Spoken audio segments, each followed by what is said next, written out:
같은 강의를. 네. 예. 얘기를 하다 중간에 끊겨서 죄송합니다.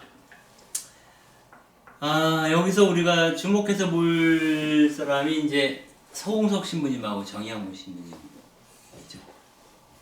서홍석 신부님은 이제 현대신학, 다시 말씀드리면 메츠라든가 아무튼 그 현대의 신학의 새로운 관점들을 우리에게 가장 많이 전달해 준 분이 이제 서홍석 신부님이시고, 정양무 신부님 두 분 다 광주 카톨릭대에서 교편을 잡았어요. 유학 갔다 오셔가지고. 그러다가 광주 카톨릭대에서 교편을 잡고 있는데, 그때만 해도 이제 카톨릭 대학이 서울 해화동 카톨릭대랑 광주 대건 신학대랑 두 군데에 있었거든요. 거기서 이제 관구별로 나눠가지고 쭉 신학생을 보냈는데, 그래서 그 당시에는 신부가 되면 전국에 있는 신부들을 거의 다 사귈 수 있는 기회가 있는 거야. 동기 신부들은 전국에 다 있는 거야. 예. 참 좋았다. 이것도 굉장히 중요해 사실은. 예. 전국에 동기들이 있으니까 일 터지면 연락할 때가 있어. 전국에 다 아는 가지고 전국적인 운동이 가능했던 거야. 카톨릭 운동이, 사제 운동도. 그래서 정의권 사제들도 그래서 만들 수 있는 거야. 근데 지금은 안 그렇잖아요. 근데 뭐 그 얘기를 다 할 수는 없는데, 대구요구에서 서정길 주교님이 우리 대구 카톨릭대 따로 만들겠다 이거야. 광주 보내니까 애들이 다 빨갱이가 좀 이상해. 애들이 너무 그래가지고 신부들을 빼가겠다는 거야. 대구에서 따로 만들겠다고. 그래서 거기에 항의하면서 나왔어요. 두 분 다. 그래가지고 결국 서강대로 갔죠, 이분들은. 나중에.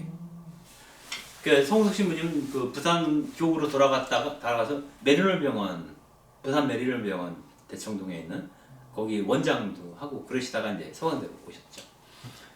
그래서 서강대에서 이제 자리를 잡게 되는데, 여기서 보면은 성서학을 전공한 사람이 선인석 신부님하고 정양무 신부님이에요. 선인석 신부님은 구약, 정양무 신부님은 신약. 그래가지고 정 신부님이 끼친 어떤 그 영향이 굉장히 큰데, 그 중에 하나가 뭐냐면, 정양무 신부님은 성서학 중에서도 여러 가지 뭐랄까 방향이 있는데 역사 비평이에요, 이분이. 그러니까 역사 비평이라는 게 뭐냐면 역사적 예수에 대한 고찰. 그러니까 우리가 그 옛날에 80년대 운동할 때 그 한한상 박사 알죠? 한완상. 예, 그 양반이 서민 예수라는 글을 기고한 적이 있어요. 그때. 그거를 복사해서 많이 봤어요. 그게 뭐냐면 역사적 예수를 간략하게 정리한 거예요. 근데 그 역사적 예수의 기초를 제공해 줄 수 있었던 분이 이제 정양무 신부님이셨죠. 그래서 저도 이제 학교 다닐 때 정신부님 계실 때 학교를 다녔기 때문에 정신부님한테 공부를 했어요. 성석 신부님한테는 제가 배울 기회가 없었어요. 네, 정신부님한테는 공부를 했죠.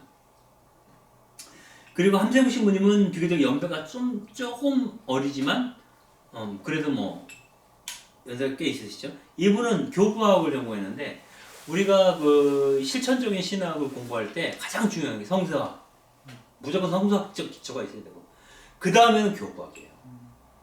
교부학이라는 게 왜냐하면 교부신학은 그 교부들의 시대 때만까지는 그래도 카톨릭 교회가 건강했을 때예요.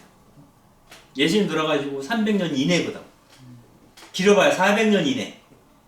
그래서 콘스탄티네제 이후에 교회가 로마의 국교화되었다 해도 여전히 그 복음적인 어떤 이런 활력들이 살아있던 시기에 살았던 분들이 교부들이죠. 그래서 그 바실리우스라든가 요한 크리소스톰이라는 이런 사람들이 권력하고도 많이 싸우고 그러죠. 아무튼 그리고 가난한 자들에 대한 선택에 대해서 굉장히 명료하게 보여주는 게 교부학이에요.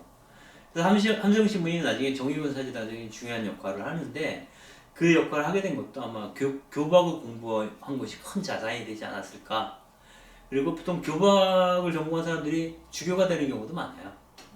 근데 이제 이분은 그레고리안 대학 자체가 거의 주교 코스라고 얘기를 하는 대학인데, 이제 이른바 운동권으로 빠지게 되면서 주교가 될 가능성이 없어져 버린 거죠, 사실은.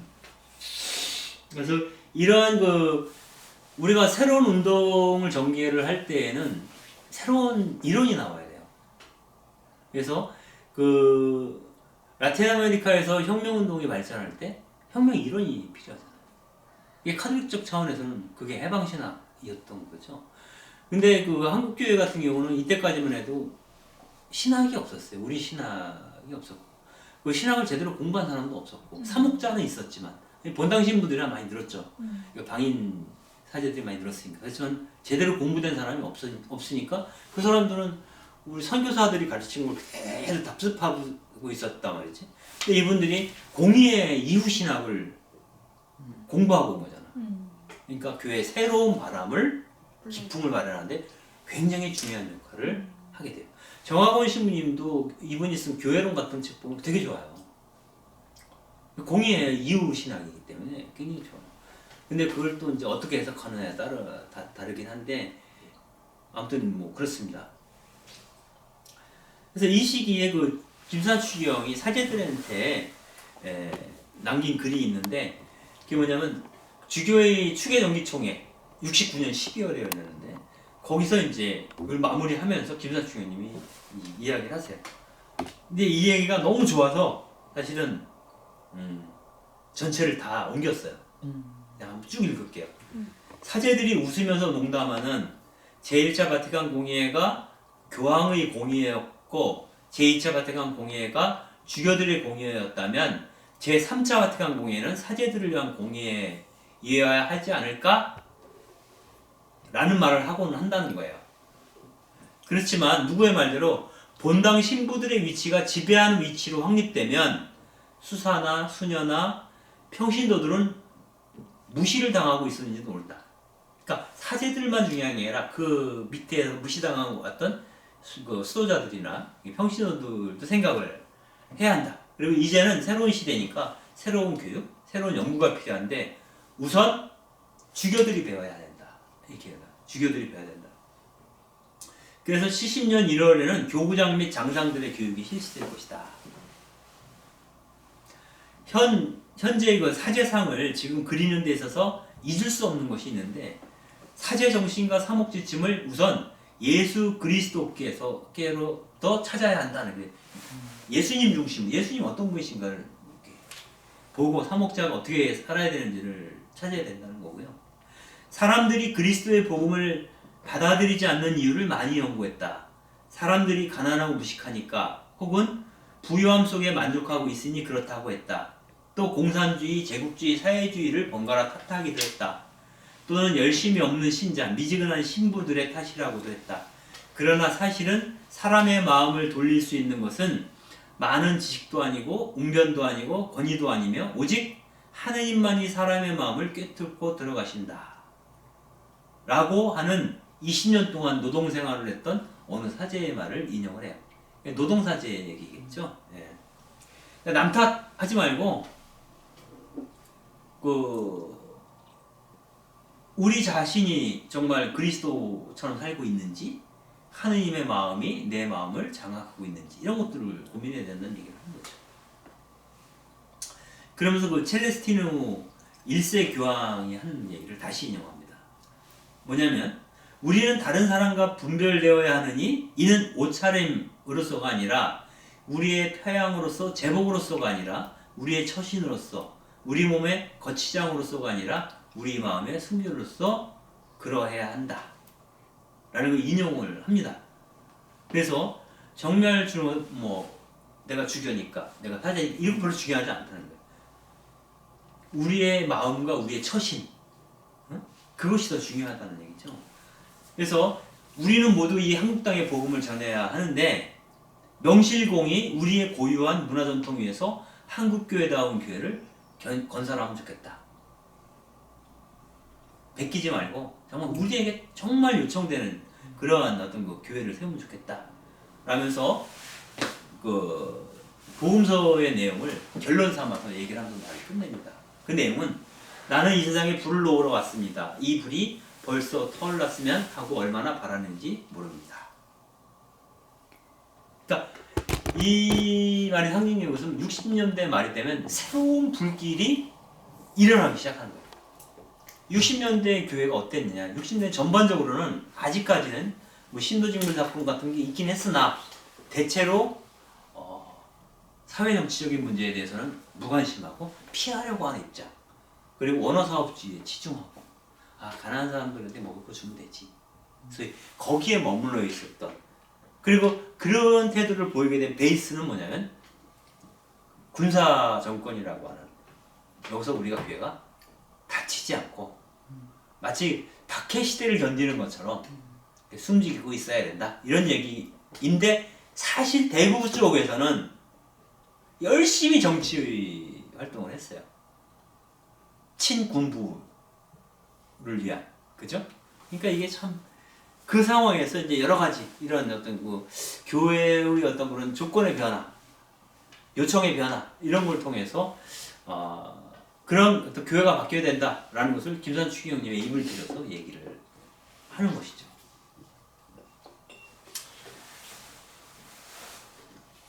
그럴 때 이 첫 물꼬를 사실상 신도직물 사건은 아주 지역적인 사건이고 이 물꼬를 팍 터뜨린 게 원주교구예요. 원주교구인데 1970년에 5.16 장학회 지금의 정수장학회예요. 아시죠? 네. 그 5.16 장학회랑 원주교구가 돈을 같이 모아서 방송국을 하나 만들자. 원주의 문화방송을 설립을 해요. 근데 그 5.16 장학회가 60%를 내고 원주교구가 40%를 내기로 했는데 실제로는 5.16 장학회는 한 번도 안 냈어요. 원주교구 돈만으로 이걸 한 거야.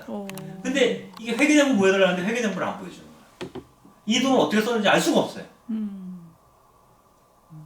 그리고 나중에 그 지학순 주교님이 그 어디야 필리핀에 가셨을 때 물어봤대요. 필리핀에 베리타스라는 방송국이 있어요. 카톨릭 방송국. 굉장히 유명하거든요. 그 방송국에 가서 이제 그 이 원주 방송국 설립 관련해서 재정 문제 얘기를 했더니 너무 많이 들었다는 거예요.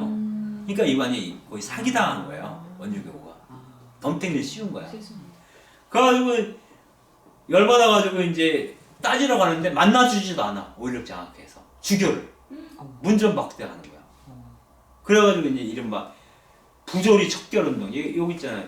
그림에. 사진에. 부정부패 뿌리보가 사회정의 이렇게잖아. 그래가지고 원주교구에서 막 미사하고 막 시위를 하는 거야. 이게 처음으로 거리 시위를 하는 거예요. 신자들이. 사실은 돈 내가라는 거 아닌데. 아주 그 부정부패 척결을 위해서 이제 이걸 하죠. 이게 이제 새로운 형태. 그래서 이 창조라고 하는 잡지가 이 당시에 있었는데 이게 뭐냐면은 그 일종의 일반인들을 위한 잡지인데 신자들이 아니라 카톨릭 교회에서 만든 잡지예요. 이 발상도 좀 획기적이죠. 근데 이 창조주에다 지학순 주교님이 글을 써요. 기고를 하는데 그 글에 보면 어떻게 나오냐면 카톨릭 주교라는 지위에 있는 내가 이렇게 노골적으로 부패분자들이 이때는 말들이 진짜 거칠어. 되게 원색적이에 이렇게 노골적으로 부패분자들이 자행하는 불의를 당했는데 일반 서민이야 오죽하겠는가. 그렇지. 억울한 무수한 서민들을 대표해 교회가 힘있게 일어서야 할 때가 왔다고 생각한다. 이것이 교회가 자기의 사명을 다하는 길이라고 생각한다. 도시 주변의 하수구같이 권력층의 썩은 물이 범람하는 꼴을 보고도 말 못하는 교회라면 교회는 죽은 교회다 라고 나는 생각했다. 그래서 이렇게 시위에 나서게 됐다. 이게 이제 일종의 신호탄이 됩니다. 그 이해 71년도잖아요. 바로 다음에 그 원주교구에서 일어난 데모를 막 지지하는 운동이 전국적으로 생겨요. 원주교구를 지지한다 이 운동이 시위를 하는데 그 중에서 71년도에 크리스찬 사명행동협의회라고 하는 단체가 있어요. 그 단체는 에큐메니컬 개신교 카톨릭 같이 모인 에큐메니컬 단체인데 이들이 카톨릭 학생회관에서 박홍 신부가 집전하는 사회정의 실현 촉진 기도회를 봉헌을 하게 됩니다. 이때 박홍 신부님이 카톨릭 학생 운동을 지도를 했나 봐요. 신기하다. 아무튼간에 그 박홍 신부님 이 법정 스님 만난 사진도 있지만 이렇게 얘기를 합니다. 부정과 불의 부패를 규탄하기 위해 걸기한 천주교 원주교구의 성직자와 신자들의 의로운 행동을 적극 지지하며 우리도 함께 정의를 실현하고야 말겠다. 그래가지고 이 사람들이 우리는 사회의 소금이 되겠다라는 뜻으로 소금을 나눠 먹고 그 소금이 든 플라스틱 컵을 들고 행진을 했대요. 카톨릭회관에서 기독교회관까지. 한국의 소금 행진이. 꽤 걸었네요. 근데 이거 보면서 우리도 촛불 대신에 소금 들고 행진하는 건 어때? 이런 생각이 좀 들더라고. 뭐 소금 기도회 이런 거. 아무튼 뭐 재미있더라고. 박공 신부님 생각이 나서 가져왔어요. 그 해죠. 그 해에 이른바 그 국가보위 특례 조치법이 추진이 됩니다. 많이 잡혀가지고. 그때 이제 이른바 그 김대중하고 이제 박정희가 붙잖아요. 71년에. 선거법 위반으로 입건을 시켜요. 김대중. 그리고 그 김대중 씨 집에서 폭발물이 터지게 되죠. 간신히 살아나게 되는데 그 국가보위에 관한 특례 조치법 내용을 보게 되면 뭐냐면 박정희 정권에 대한 반대는 곧 반국가적 행위이며 북한을 돕는 이적단체와 같은 행위다. 이런 식으로 얘기해요. 그러니까 정권을 비판하는 걸 불허하는 거예요. 그러니까 국가를 박정희라는 개인과 동일시하는 거죠. 그래서 무소불위의 대통령을 중심으로 하는 군부 통치를 제도화하겠다는 의도였다는. 그래서 이걸 반대하는 운동이 일어납니다. 그 반대하는 기폭제가 됐던 게 김수환 추기경님이 그의 성탄절을 이제 국가보위에 관한 특례 조치법을 반대하는 그 메시지를 발표를 하죠. 그러면서 이 법이 도대체 북계의 남침을 막기 위해서 나온 거냐, 아니면 국민의 양심적인 외침을 막기 위한 거냐, 라면서 항의를 하게 됩니다.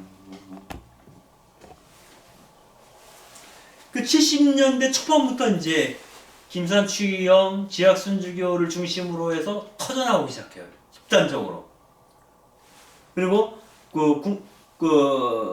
누구야? 박정희 입장에서는 삼성개헌을 통해서 대통령을 했는데 그것도 그냥 끝날 때가 됐어. 더 하고 싶은데. 더 하고 싶은데. 그래서 유신헌법을 지금 막 추진하려고 하는 상황이야. 죽을 때까지 하려고. 그러니까 이게 막 부딪히는 시기에 70년대 초반에. 근데 마침 그 시기에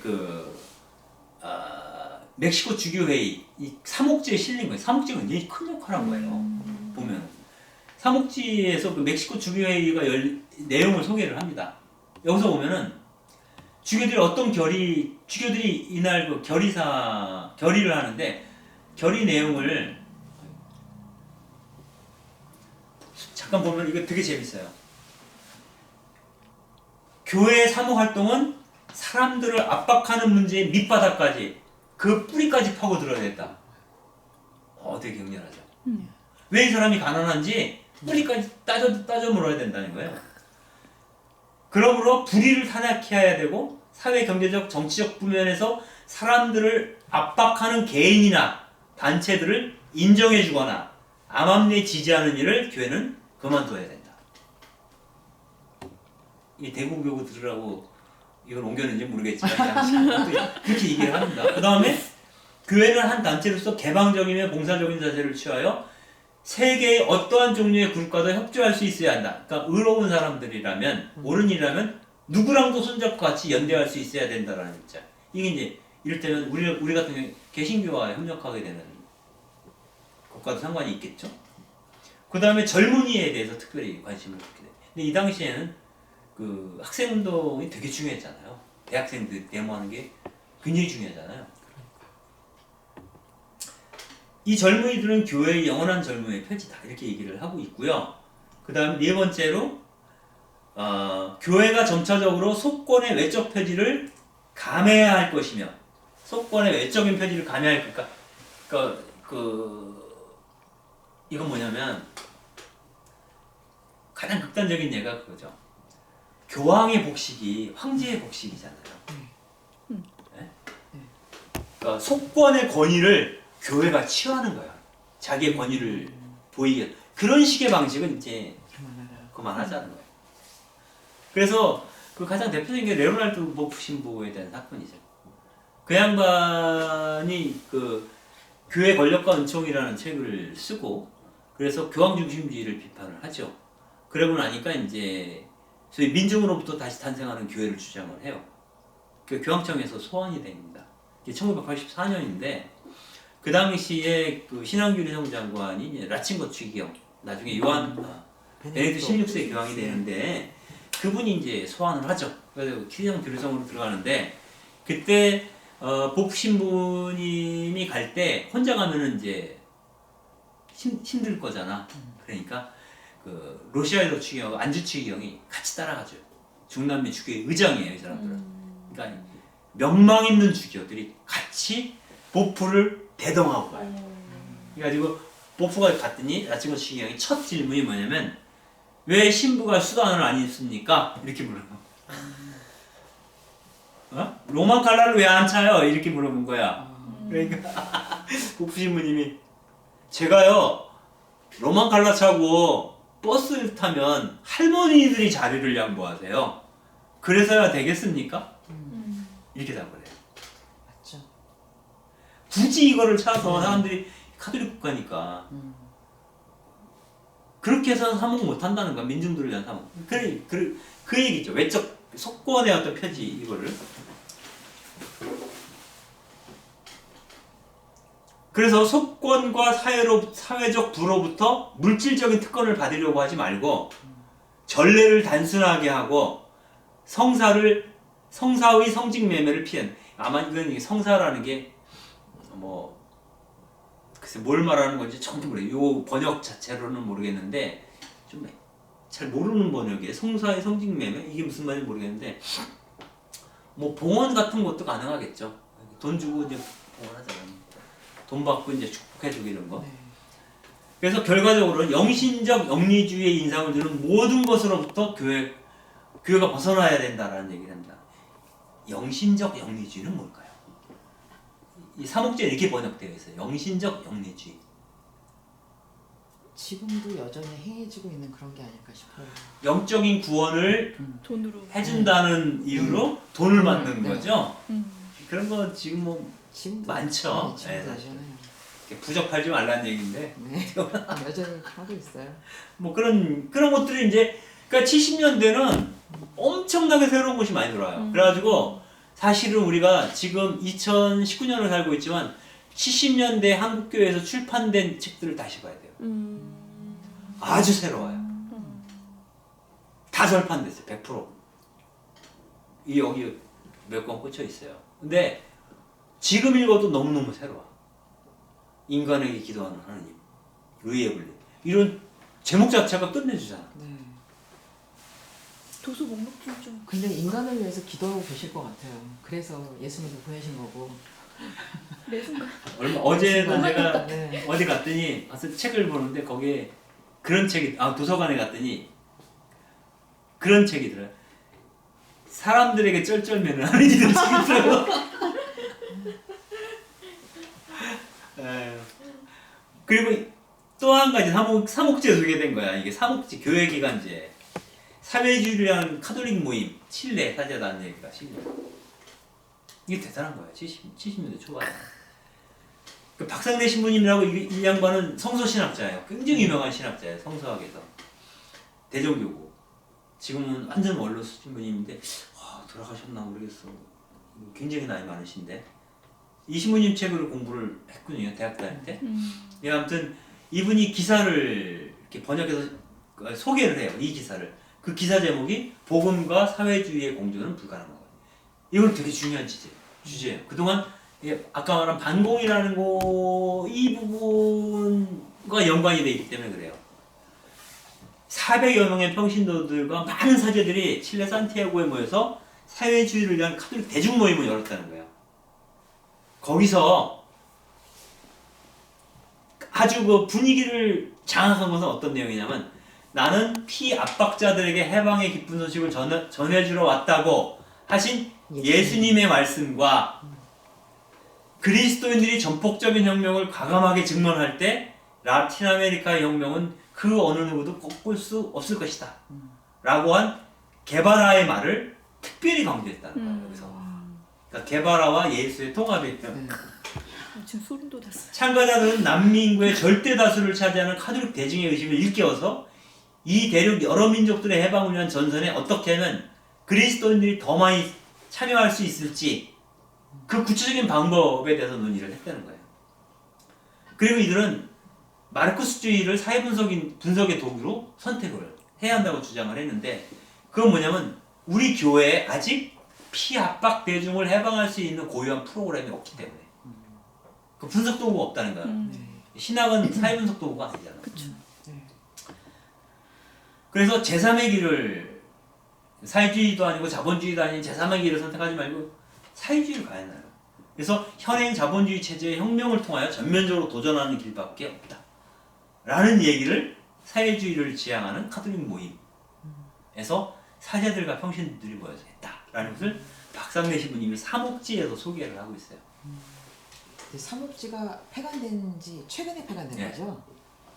근데 이때는 이랬는데 거의 뭐 80년대 중반 넘어가면서부터는 삼옥지도 별로 내용이 없었어요. 주로 이제 뭐 토착화에 대한 얘기라든가 하면 좀 이렇게 그야말로 본당 삼옥에 대한 여러 가지 그런 주제를 다루긴 했는데 이런 식의 내용들은 없었어요. 게다가 그 연도를 정확히 기억을 못 하는데 지난 7, 8년 전부터 정의군 사제들 열심히 활동하시는 신부님들이 대거 이 편집진으로 들어가요. 삼옥지. 그래가지고 삼옥지 자체가 바뀌어요. 편집 디자인부터 책 모양 자체가. 그래가지고 지금 기쁨과 희망 사목연구소에서 나오는 기쁨과 희망이라는 책이 있거든요. 잡지가. 그것하고 디자인도 거의 비슷해. 내용도 비슷하고. 그렇게 몇 년을 냈어요. 한 2년인가 냈는데 주교에서 서둘러서 폐간을 시켜봤어요. 내 생각에는 이거 위험하다 이렇게 생각한 것 같아요. 네, 그러신 것 같다. 왜냐면 교회 잡지 가운데 적자가 아닌 잡지가 하나도 없어요. 경향부터 다 적자야. 다른 거에서 메꾸는 거거든요. 이거는 교회를 홍보하는 거고 이건 사제 교육을 위한 거기 때문에 그냥 적자려니 하고 하는 거거든요. 그러니까 적자기 때문에 폐간한다 이유가 안 돼요. 그렇지. 마음에 안 드니까 없애는 거지. 그러니까 역사적인 잡지거든요. 사목지는 한국 교회에서는 이유는 없어요. 안타깝다. 프랑스 주교단에서도 72년대 노동절 메시지를 하는데 여기서도 그 얘기예요. 복음이 어떠한 형태의 사회주의와도 공존할 수 없다. 라고 하는 것은 말이 안 된다라는 거예요. 그런 이유로 사회주의 노선을 따른 노동운동 무더기로 거부하거나 단죄하면 안 된다. 물론 그리스도교 신앙은 유물론적 철학하고는 어울리지 않는다. 그러나 그 사회주의 운동 자체를 뭐 무조건 거부해서는 안 된다라는 얘기고요. 사회주의적 경제와 정치 체제 그리고 복음 사이에 복음이 서로 공존할 수 없다라는 말은 있을 수 없다 이런 얘기를 합니다. 다만 노동운동과 메시아니즘 운동을 혼동해서 안 된다 이렇게 얘기합니다. 그러니까 종교운동과 노동운동, 그러니까 그 사회주의 노선을 신성화시킬 필요도 없다는 거죠. 예. 그래서 정말 의미 있는 것들을 받아들이면 되는 거지. 그러니까 보통 그런 것도 있거든. 그 사회주의 국가에서 뭐 레닌이라든가 아니면 스탈린 이렇게 우상화가 있었잖아. 네. 북한도 마찬가지. 이런 거는 종교화되는 거거든요. 그쵸. 이런 거에 대해서는 뭐 안 된다는 거예요. 다만 인간 해방과 평등 정신 사이에는 깊은 연계성이 있다고 믿는다. 뭐 이런 얘기를 이제 삼옥지에 그 프랑스 주교단의 이야기를 실리게 됩니다.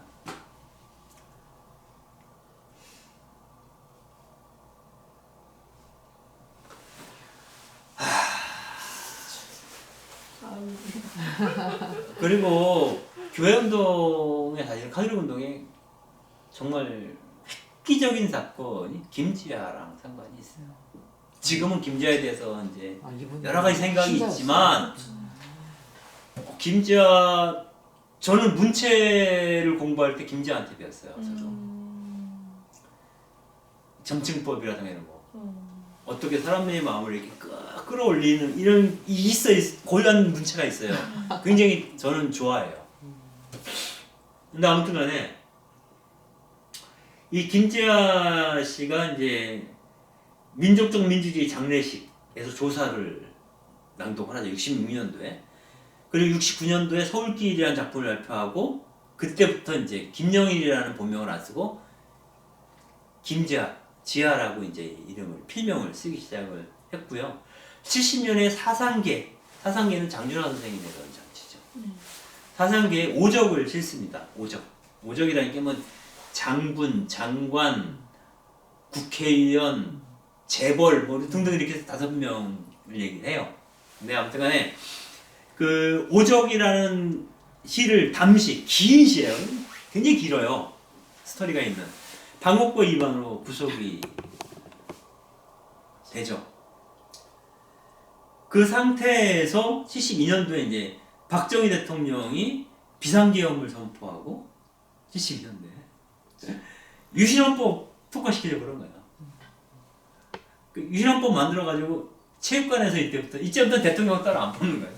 체육관에 모여서 뽑는 거야. 걔네 통일제 국민회의 의원들이 국회의원들이 뽑는 것도 아니고 국민이 뽑는 것도 아니야. 그래가지고 그 이전 선거할 때 김대중 후보가 얘기한 게 그거였잖아. 요번에 여러분들이 박정희를 당선시키면 다시는 대통령 선거를 투표할 기회가 없을 것이다. 이렇게 얘기했거든요. 근데 결국 그렇게 된 거거든요. 그러니까 그 김재화가 유신헌법 발표되고 나서 73년도에 유신체제 반대하는 민주수호를 위한 시국선언문을 발표합니다. 그래서 그 다음에 극산도에서 체포가 돼요. 그러니까 비상군법회의 이때는 어디 군사정권이니까 군법회의에 올라가는 거죠. 긴급조치 1호 4호 위반으로 사형을 선고하죠. 나중에 무기징역으로 감형이 되고 75년에 형 집행정지로 출감이 되는데 다시 동아일보에 고행 1974라는 것을 실죠. 그 안에 이제 그 옥중 메모로 장일담 이야기가 들어있어요. 이런 것들이 다시 또 방공법으로 걸려가지고 다시 투옥이 됩니다. 김재화 석방운동을 벌이게 돼요. 온 교회가 다. 그래가지고 교구마다 막 돌아다니면서 김재화 구출위원회라는 게 만들어져가지고 김재화 문학의 방을 해요. 저도 거기 한번 갔었어요. 학생 때. 근데 지금 근데 그 김재화 문학의 밤을 하면 항상 마지막으로 타는 목마름으로를 이렇게 낭송을 했다라고. 이 사람이 73년도에 옥중에서 쓴 메모 중에서 기도문이 하나 있어요. 이 기도 정말 끝내줘요. 이 오른쪽 하나는 이제 오윤 하나입니다. 몇 달이 계속되는 똑같은 기구를 하느님이여 실현시켜 주소서. 내 마음의 칼을 예리하게 하여 주소서.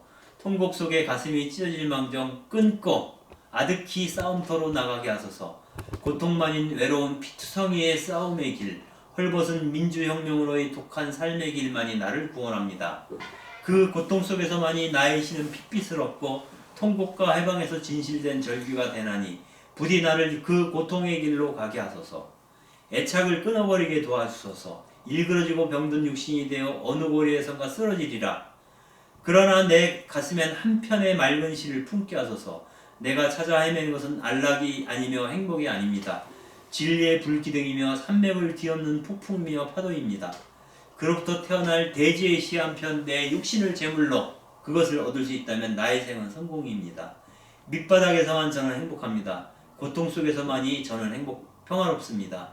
외로움 속에서만이 진정으로 이웃을 향한 손길이 뻗어가고 피투성이 싸움 속에서만이 참된 자비의 미소가 피어오릅니다. 나를 떠나 보내주십시오. 나를 저 소시민적인 안락의 작은 꽃무덤 속으로 마치 속으로 끌어들이는 유혹으로부터 끊어버리도록 도와주십시오.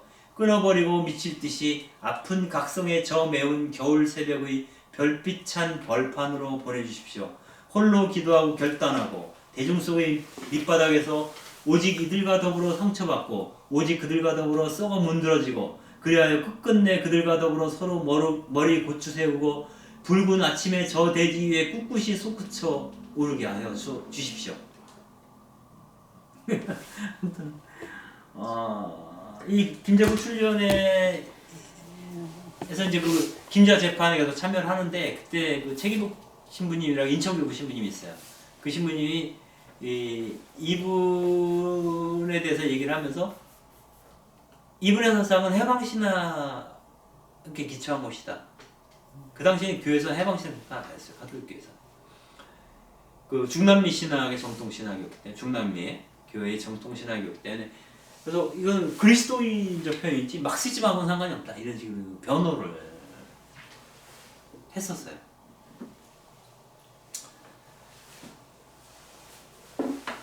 그 다음에 74년으로 넘어가면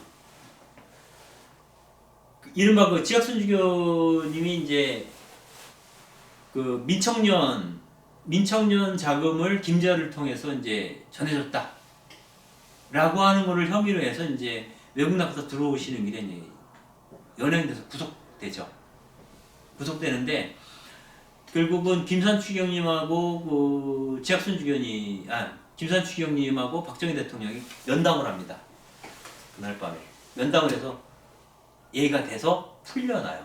근데 완전히 풀려나는 건 아니고 지금 카드룩센터인가 하도 안 가봐서 요새는 그게 옛날 성모병원짜리거든요.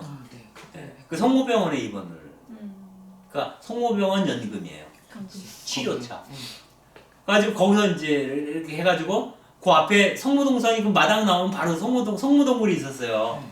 그 앞에서 이제 양심선언을 발표합니다. 양심선언이라는 게 뭐냐면 유신헌법이 민주헌정을 배신적으로 파괴했다는 거예요. 그래서 무효이고 진리에 반대되는 것이다.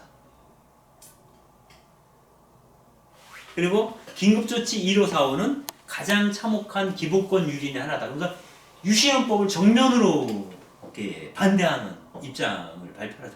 이것 때문에 다시 구속이 돼요. 네, 다시 구속이 됩니다. 이게 이제 발표하시는 장면이죠. 여기 김산추경 서 계시죠? 옆에 있는 사람 누구지? 윤공이 대주교네. 요건 윤공이 대주교고 여기 김산추경님이시네. 서 있는 신부님은 기억이 잘 모르겠다. 지역순주교님이시고. 이 장면을 보면 요게 이제 상속이네요. 예 지주교님 구속됐을 때 박정희 대통령 면담하는 건데 보세요. 딱 대등하게 앉아서 케빈인데 참 소박하다 그죠? 앉아가지고 얘기하는데 온갖 복장을 다 갖추고 가는. 갖추고 가셨어요. 모자까지. 네, 왜냐하면 위험을. 그렇죠. 네. 이거는 이제 그 당시에 같이 활동하셨던 그 최재 선생님이 얘기하신 건데 이 대통령 만나러 갈 때라든가 이 장관들 이런 사람 만나러 갈 때 완전히 네. 풀셋. 나 풀코스로 딱 하고 나가는 네. 거야. 왜냐면 권위가 박스하는 거야. 네네. 그러니까 추기경이 대통령급으로 딱 이렇게 발 하나 올리고 딱 얘기를 하는 거야. 좀 봐주셔. 뭐 이렇게 얘기를 하는 거잖아요. 근데 일반 신자들만 이렇게 안 했거든. 네. 그래서 이거 되게 따졌대. 의전. 음. 어디 갈 때는 의전을 굉장히 강조했대요. 김산추경이. 그거는 이제 권위를 갖기 위한 거죠. 이런 중요한 문제들을 다룰 때. 지금의 추기경들은 그런 거 없죠. 네. 장관급도 안 돼 지금. 어쩌다 그렇게 됐는지. 아니까 이 어떻게 보면 참 바보 같기도 해. 네. 정권에 대해서는 이 추경 정도 되면 좀 세게 나가면 네. 오히려. 확 올라가거든. 급이 올라가. 근데 그렇죠. 좋은 게 좋은 거다라고 가면 무시해. 사실은 영향력이 없고 영양가도 없는 거야. 아무튼 뭐 그렇고 아무튼 그 지주연님이 구속되고 시고 나서 지역순주교 석방운동을 벌이는 과정에서 사실은 정의권 사단이 출범을 하게 됩니다. 74년도 8월 5일날 대전 기도회에 참석했던 사제들이 우리 사제들 모임 하나 만들자 라고 합의를 하고요. 9월 23일날 원주에서 열린 성직사 세미나에서 300명이 모여서 사제 모임을 결성을 하고 명칭도 천주교 정의구현 정옥사제단으로 결정을 합니다. 그래서 공식 출범을 하는데 이날 이제 위 원노동당 앞에서 쭉 서가지고 길거리 시위를 하는 거예요. 사제들이 야, 성당 밖으로 멋지다. 나가기 시작을 해요. 그리고 얼마 후에 명동당에서 또 명동당에서 또 한번 쫙 거리 집회 멋지다. 그런 식으로 해서 이제 사제단 운동이 사제 운동이 시작이 됩니다. 이거로 가는 게 아니라 이거로 가야 되는 거구나.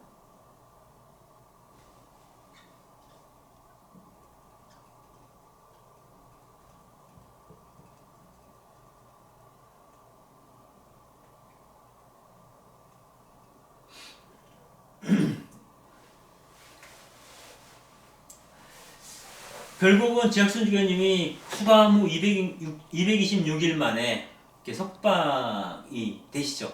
이때 그 김사추 형님 주교관에 가셔가지고 거기서 기자들이 질문하니까 어떻게 대답을 했냐면, 나는 종교인이기에 하느님의 뜻에 따라 태산같이 의연한 자세로 의를 위해 살고 의를 위해 죽겠으며 불의를 물리치기 위해 목숨 바쳐 노력하면서 하느님 뜻대로 하느님을 사랑하고 인류와 조국과 민족을 사랑하겠다. 그리고 그 다음날 명동훈당에서 미사를 집전하면서 강론을 하는데, 이건 참 아이러니해요. 여러분이 알다시피 명동성당이 웅대하게 세워진 지 70년이 되지만 그동안 과연 얼만큼 진리의 교회로서 진리를 가르치고 진리의 지표를 준 행위를 했는가는 생각할 때 부족한 점도 있었지만, 이제 서울과 한국에서 전체 국민에 대해 이것이 진리의 성전이다는 뚜렷한 등대 역할을 했다고 나는 봅니다. 이 말은 굉장히 중요한 내용을 담고 있어요. 그동안 명동당은 한 번도 진리의 성전인 적이 없었다. 없었죠. 이제 비로소 진리의 성전이라고 고백. 얘기할 수 그런 얘기를 들을 만하다. 이제야. 이게 특별한 얘기다.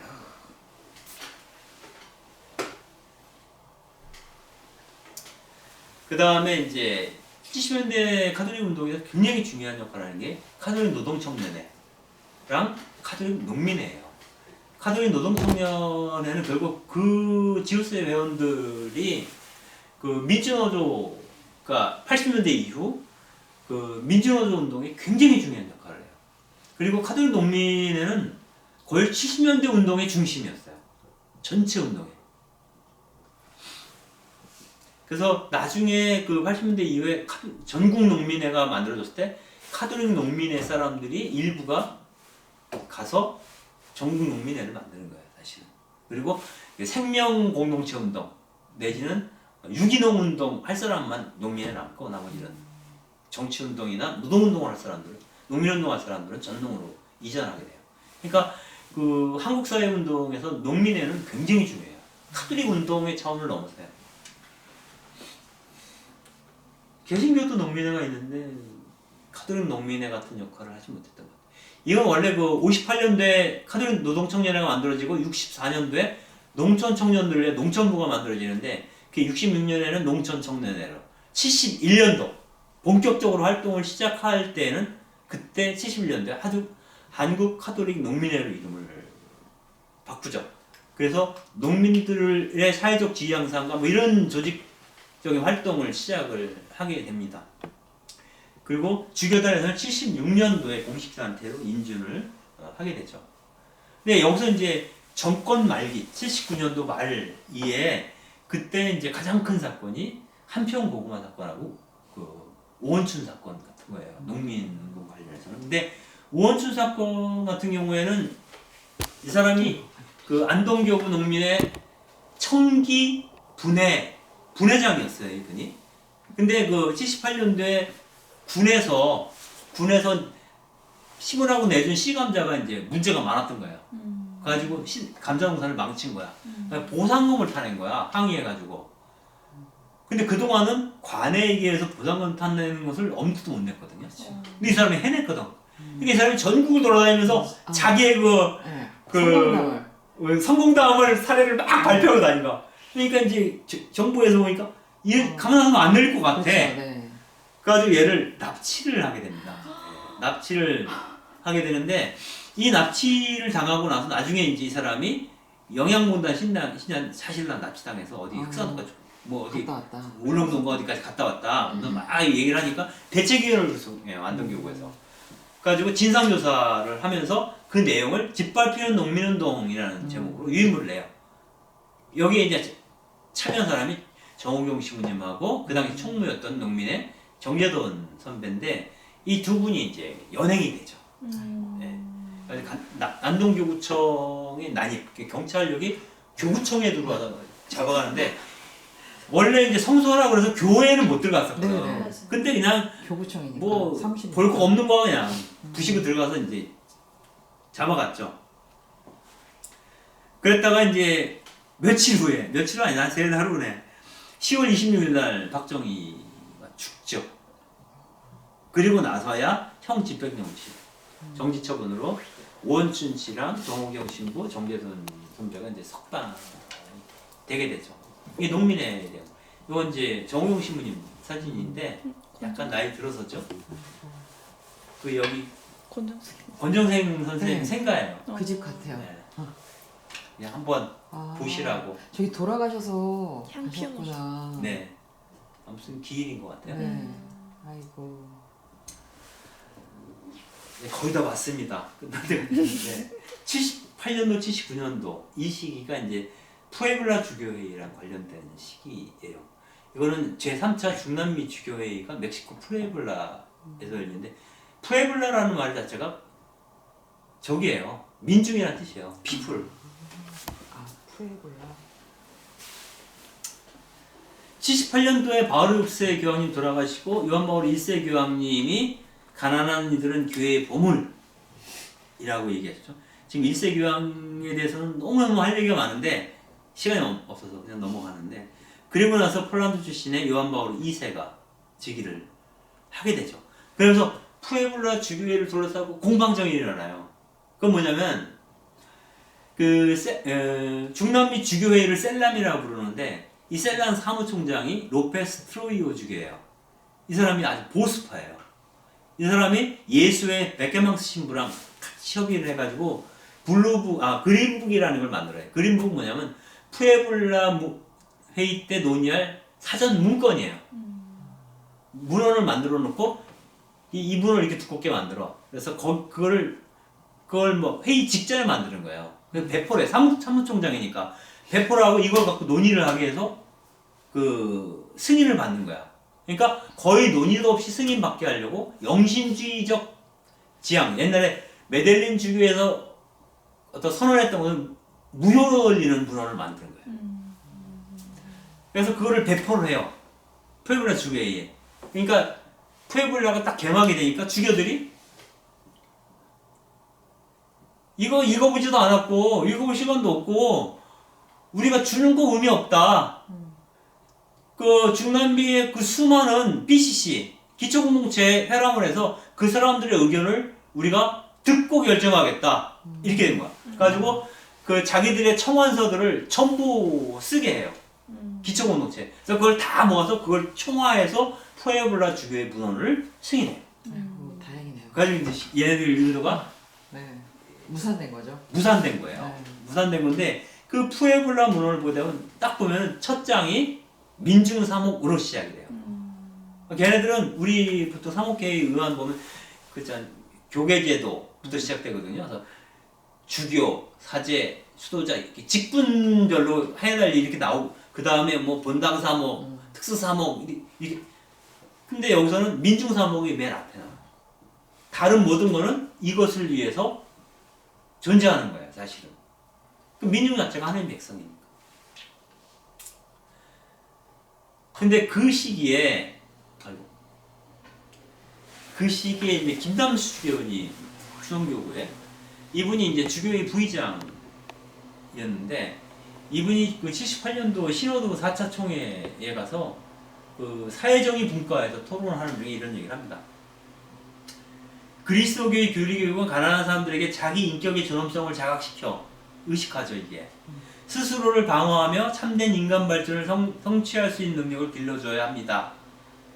라고 한 문헌의 내용은 계급투쟁을 옹호한다는 인상을 준다. 그러면 이건 삭제돼야 된다. 이렇게 주장을 한 거야, 김남수 주교. 그러니까 아까 말한 푸에블라 주교의 그 트로이오 사무총장이 고맙다. 너무너무 자기가 하고 싶은 얘기를 해줘서 고맙다면서 감사의 쪽지를 보냈다는 거야. 그래서 내가 그 셀람 사무총장한테 감사 편지 받았다는 얘기를, 그래서 너무 자랑스럽다는 얘기를 잡지에다가 실어요, 또 김남수가 자랑하면서. 창피한지 모르겠어요. 그래서 자랑하면서 실은 걸 내가 보고 여기다 넣은 거야, 글을 쓰면서. 바로 같은 시기에 김선수 형은 명동성당 그 3.1절 기념미사에서 이렇게 얘기를 합니다.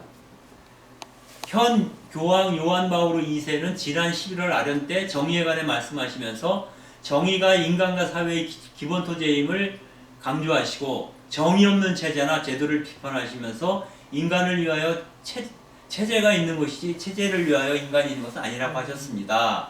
그리고 무엇보다 교회가 인권을 옹호하고 공경과 궁핍에 놓여 있는 사람들을 위해 헌신하는 것은 바로 복음적 헌신이며 때문에 정의구현과 인간 발전을 위한 노력은 복음 선포에 있어서 본질적인 부분이라고 강조하셨습니다. 라고 김나주 형은 또 얘기를 해요. 푸에블라 주교회를 두둔하는 거야. 그런 발언을 한다. 같은 시기에. 그래서 정의구현 사재단 같은 경우는 74년도부터 시작해서 79년도가 되면 더 공세적으로 얘기. 왜냐면 지금은 정권 말기? 아무튼 막 거의 독이 올라있는 상태, 박정희 정권이. 부마항쟁 막 터지고 이럴 때니까 위기의식 느낀 거잖아. 그래서 결국 김재규한테 죽은 거잖아. 박정희가. 그러니까 정의구현 사재단 같은 경우에 3.1절 기념 그 시국기도회를 열면서 뭘 선포하냐면 민주, 민족, 민생의 민중복음을 선포한다. 이렇게 얘기를 해요. 이건 뭐냐면 그동안 정의구현 사재단이 처음 발족된 게 지하촌주교 때문에 석방하라고 시작이 된 거고, 그리고 그 안에서는 주로 민주주의 얘기를 많이 해요. 민주주의. 그리고 군부독재 철폐, 민주주의 건설이거든. 근데 그것만으로는 안 된다는 거예요. 민중복음. 그러니까 노동자 농민을 위해서 복음을 선포해야 된다는 얘기를 특별히 강조해요. 이 70년대 말이 되면. 그리고 정의평화위원회에서도 부활주간에 오늘의 한국 현실과 그리스도교의 입장이라는 백서를 발표하면서 어떤 얘기를 하냐면 그 중남미 주교회의 그때 의장이 아른스 추기경이에요. 브라질에. 그분의 말을 인용을 하면서 호교론적인 태도에 대해서 문제제기를 해요. 그건 뭐냐면 정평이 문건인데 교회를 방어하는 것보다 인간의 권리를 보호하는 것이 선결 문제다. 교회는 보호를 필요로 하지 않는다. 사람들은 교회를 공격하지는 않는다. 교회를 하나님 백성이라고 하는 것은 정말로 한 백성임을 전제로 하는 것이다. 그러니까 우리가 방어해야 될 것은 교회가 아니라 인간이라는 얘기예요. 그동안 우리 교회가 정치계 입지를 가든 뭐 원어사업주의를 가든 뭐 타협주의를 가든 다 이게 교회를 방어하기 위한 거였잖아요. 교회가 공격을 받아봐야 죽기밖에 더 하겠어. 그럼 하늘나라 가는데 왜 거기 연연하는 거야. 우리가 방어해야 될 것은 인간이다. 이런 얘기를 굉장히 중요한 발언을 하게 돼요.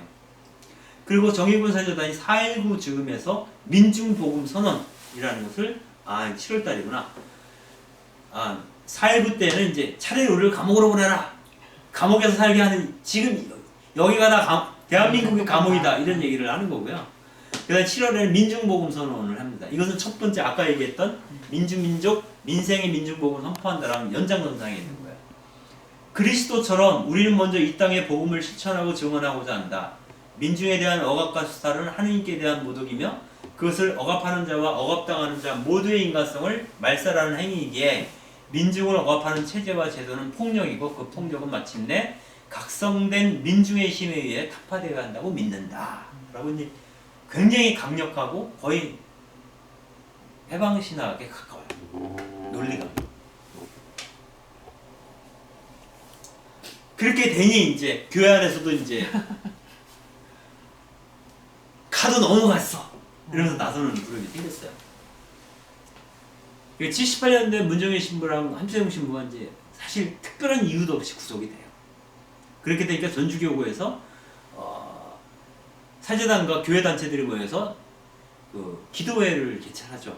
이때 이제 전주교구장이었던 김재덕 주교님이 강론 때 무슨 얘기를 해요? 현 정권의 직무집행 정지 처분을 주장해요.